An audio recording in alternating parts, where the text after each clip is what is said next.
आत्मार्थी का अर्थ है जो होश में आ गया है। आत्मार्थी का अर्थ क्या है? मुमुक्षु का मतलब क्या है? जो होश में आ गया है, जो बेहोशी में नहीं है। जैसे पता है मुझे कितने दिन इस पृथ्वी पे रहना है और कैसे रहना है, और मैं कौन हूँ, मेरा वास्तविक अस्तित्व क्या है, जिसको ये पहचान हो गई है, वो आत्मार्थी है। तो फिर एक चाँव के अनंत सागर में गोते लगाने का कोई फायदा नहीं है। अगर हम कोठियां बनाने के सपने देखते हैं और आत्म ध्यान नहीं करते तो अपन बहुत मूर्ख हैं। क्यों? कि कोठियां बनाने का फायदा क्या है? मुझे इस पृथ्वी पर रहना कितने दिन है? नहीं बसेन जी, विश्वास नगर भी छोड़ेंगे हम, बिहार में जाएंगे, कितने दिन भाई साहब यहीं ढंग से ले लो यार। 2, 5, 10 तो बरस की जिंदगी बची है। केजरीवाल शीश महल बनाया, रह भी नहीं पाया। हाँ, वो शीश महल में ही सारी जिंदगी खराब कर दी उसकी, सारा बदनाम हो गया है, सारा बदनाम हो गया। समझ में आया? आप समझ गए? अज्ञानी ऐसा करे तो समझ में आता है, क्योंकि उस बेचारे को खबर नहीं है। हम सब आत्मा की बात सुनकर, स्वाध्याय सुनकर भी अगर हमारी दुर्दशा बोई की बोई, हम उसी क्यू में लगे हुए हैं, तो हम बहुत मूर्ख हैं। हम संसार की क्यू में नहीं लगने चाहिए, हमारी संसार की लाइन खत्म होनी चाहिए, हमारी मोक्ष मार्ग की लाइन में जाना चाहिए हमें। हम अभी भी वही संसार के सपने सजा रहे आत्मा की बात सुनकर। तो हमने क्या कहा, वेद ज्ञान हम क्यों नहीं कर पा रहे? क्योंकि हमें मोह का दुख समझ में नहीं आया। हमें जो कुछ समझ में आता है संसार, देखो, शरीर से ही पाप समझ में आता है, शरीर से ही पुण्य समझ में आता है, और शरीर से ही धर्म समझ में आता है, और मजेदार बात है शरीर से ही भोग समझ में आता है। आत्मा का ना पाप समझ में आता है, आत्मा का ना पुण्य समझ में आता है, ना आत्मा का धर्म समझ में आता है, और ना ही आत्मा का भोग समझ में आता है कि आत्मा का भोग कैसे किया जाता है। पकड़ में आ रहा कि नहीं आ रहा? तो जब हमने पैसा कमाना, सरल नहीं है, सरल है क्या पैसा कमाना? लेकिन हमने, हर आदमी ने पैसे कमाने के लिए पूरी मेहनत करी। क्यों करी पूरी मेहनत पैसा कमाने के लिए? आपको एक उदाहरण दिया मैंने, एक इंजीनियर बनना हो, एक डॉक्टर बनना हो, एक अच्छा व्यापारी बनना हो, यहाँ तक कि आपको सब्जी का ठेला भी लगाना हो तो मेहनत करनी पड़ती है। ऐसा दुनिया में कौन है जो भाग्य के भरोसे लक्ष्मी के लिए बैठा हुआ है? बोलो, हम में से, आप में से है कोई कि भाग्य के भरोसे लक्ष्मी में बैठा हो? नहीं, वो कहता है कि श्रद्धान तो ऐसा करो कि भाग्य में होगी तो आएगी, लेकिन मेहनत पूरी करो। और हम धर्म में भाग्य के भरोसे बैठ गए, जब पर्याय आनी होगी तब आएगी। वाह, तुम पर्याय आने के लिए कुछ उपाय कर रहे हो? नहीं समझ में आया मैं क्या कह रहा हूँ? अगर पर्याय आना भी चाहे और तुम सब्जी का ठेला लगा के बैठे तो कैसे आएंगे? भाई श्वेतांबर मत में कहते ना कि झाड़ू लगाते लगाते केवल ज्ञान हो जाता है। तो भाई दिगंबरों ने कहा गजब हो गया साहब, कोई ये पोपा भाई का राज है कि झाड़ू लगाते लगाते केवल ज्ञान हो जाएगा? केवल ज्ञान के लिए आत्म ध्यान चाहिए कि नहीं? और आत्म ध्यान वाला झाड़ू कैसे लगाएगा? भाई श्रद्धान वाला तो झाड़ू लगा सकता है, क्योंकि उपयोग झाड़ू में लगा, लेकिन उसे केवल ज्ञान नहीं आ सकता। एक चौथे गुण स्थान में कोई सम्यक दृष्टि है तो व्यापार करे, धंधा करे, घर गृहस्थी में रहे तो केवल ज्ञान थोड़ी आ जाएगा। केवल ज्ञान के लिए ध्यान की अग्नि जलाई वन में, मधुबन में। वो ध्यान की अग्नि जलेगी कि नहीं जलेगी? आया समझ में क्या कह रहा हूँ? भाई व्यापार में तुमने मेहनत लगाई, कई लोग अंतरंग में क्रमबद्ध पर्याय का स्वरूप नहीं समझते, और क्रमबद्ध पर्याय का स्वरूप न समझने के कारण धर्म को तो छोड़ देते हैं पर्याय की योग्यता पे। वेद ज्ञान जब होना होगा होगा, और व्यापार को रखते हैं अपने हाथ में। ये नंबर 1 के मिथ्या दृष्टि। क्रमबद्ध पर्याय इसलिए नहीं समझाई गई कि तुम धर्म की चिंता छोड़ के कर्म की, संसार की चिंता में लग जाओ, और वो तो लगे ही हुए, लग क्या जाओ।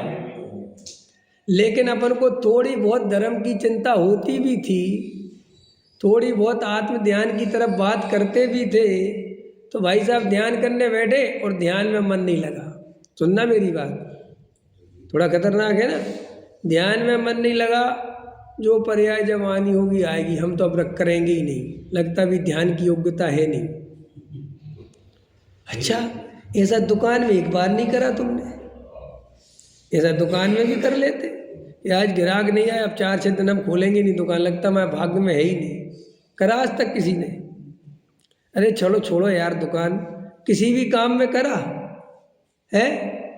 भूख नहीं लगे ना आदमी को नॉर्मल तो परेशान होने लगता है।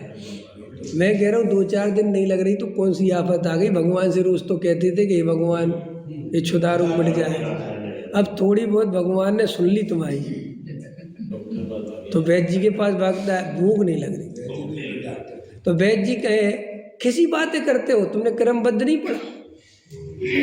जो योग्यता है जब भूख होगी हो जाएगी, तुम तो मस्त रहो। तो वहाँ नहीं कहता नहीं नहीं आप वो तो बात ठीक है, ये दवाई लाओ। आचार्य कहते हैं हमने क्रमबद्ध तुम्हें इसलिए नहीं समझाया कि तुम प्रमादी होके आलसी होके संसार में रच पच जाओ। एक क्रमबद्ध इसलिए समझाया कि संसार की चिंता छोड़ के जो तुम्हारे माथे पे भार रखा हुआ है कि मेरे बेटे का क्या होगा, मेरी पत्नी का क्या होगा, मेरे बच्चे का क्या होगा, मेरा मकान कैसे बनेगा, मेरी दुकान कैसे बनेगी, मेरी बेटी की शादी कैसे, ये जो तूने दुनिया भर का करते तोड़ रखा है जिसके कारण तेरा आत्म ध्यान में मन नहीं लगता, जिसके कारण तू आत्मा का कार्य नहीं कर पाता, उसके लिए समझाया कि बेटा वो सब कर्माधीन है, सब उदयाधीन है। जिस द्रव्य का जैसा परिणमन जब जो वहाँ जिस क्षेत्र द्रव्य काल भाव में होना है वो वैसा होगा। तू ये चिंता हटा और तू तो अपने स्वरूप में जा, वो स्वरूप में जा, उसके लिए है, तू उन्हीं में चला जा।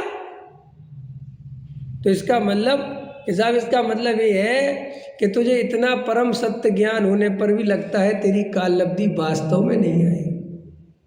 याद रखो, सभी सुनो ध्यान से, जिनको क्रमबद्ध पर्याय सुन के स्वच्छंदपना दिमाग में आता है, जिनको क्रमबद्ध पर्याय सुन के संसार की रुचि तो पूरी बनी रहती है और आत्मा को क्रमबद्ध के भरोसे छोड़ते हैं, वे निश्चित ही समझ लें अभी निकट भव्य नहीं है, वे दूर भव्य है।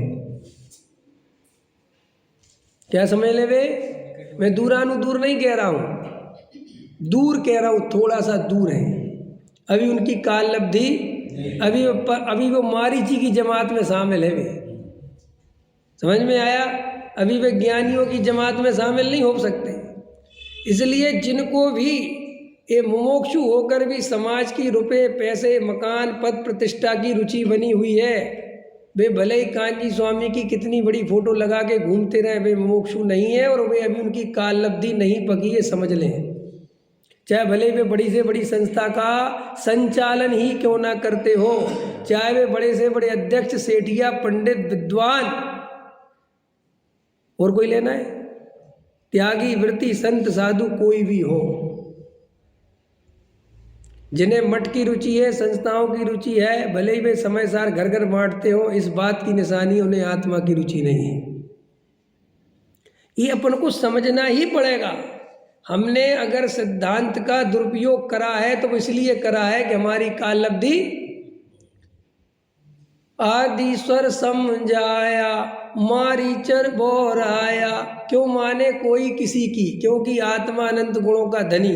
तो भाई साहब मारीची को इसी निमित्त से बिगड़ना था क्योंकि उसकी योग्यता, मारीची पहले तो सुधरा हुआ था। तुम कहते हो कि देव शास्त्र गुरु केवल मोक्ष मार्ग में निमित्त है, बेचारे मारीची को तो आदिनाथ महासंसार में निमित्त बन गए। अगर मारीची नहीं कहते तो शांति से बैठा था वो तो साधु बन के। यहाँ आदिनाथ ने बोल दिया कि ये 24वां बनेगा, वो एकदम खिसक गया वो तो एकदम। तो ऐसे ही तुम क्रमबद्ध सन के खिसक जाओ तो समझ लेना हमारी गलती नहीं है गलती तुम्हारी है, खिसक ही रहे हो। भाई साहब मत खिसको, समझ जाओ। तुम्हें हम 24वां नहीं बनाना चाहते, हमने तो पूरी प्लानिंग पहले की कर रखी है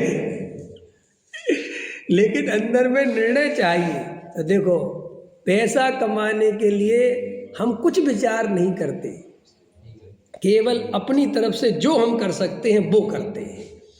ना हम निमित्त का विचार करते हैं, ना हम काललब्धि का विचार करते हैं, ना योग्यता का विचार करते हैं, ना कुछ विचार ही नहीं करते, केवल पुरुषार्थ करते हैं। ऐसे ही मोक्ष मार्ग में हमें पुरुषार्थ ही करना है। टोडामल जी साहब ने लिखा ना, पुरुषार्थ से मोक्ष की प्राप्ति। काल अवधि होनहार कोई वस्तु नहीं, लगा है ना। वो तो वही, जब जो हमें क्या पता हमारी योग्यता, हम तो भाई साहब अपनी तरफ से जो आत्मा की बात सुनने मिल रही है और इतना आनंद आ रहा, तो हमारी योग्यता जग गई है, निशानी है। और हमें गुरुदेव श्री मिल गए, सच्चे देवशास्त्र गुरु मिल गए, समय सार मिल गया, कुंद कुंद भगवान, अमृतचंद भगवान, टोडरमल जी साहब, बनारसी दास पंडित, सारे के सारे महापुरुष मिल गए। इसका मतलब निमित्त भी बढ़िया से बढ़िया मिले, तो दो चीजें तो बढ़िया हो गई ना सेट। और काल अवधि आई गई है, तभी मैं इनकी शरण में आया हूं। आया समझ में कि निमित्त हो गया, ओनार हो गया, काल अवधि, और भवितव्यता है ही, भव्य हूं ही, क्योंकि जिन वाणी की बात भव्य ही प्रीति पूर्वक सुनते हैं।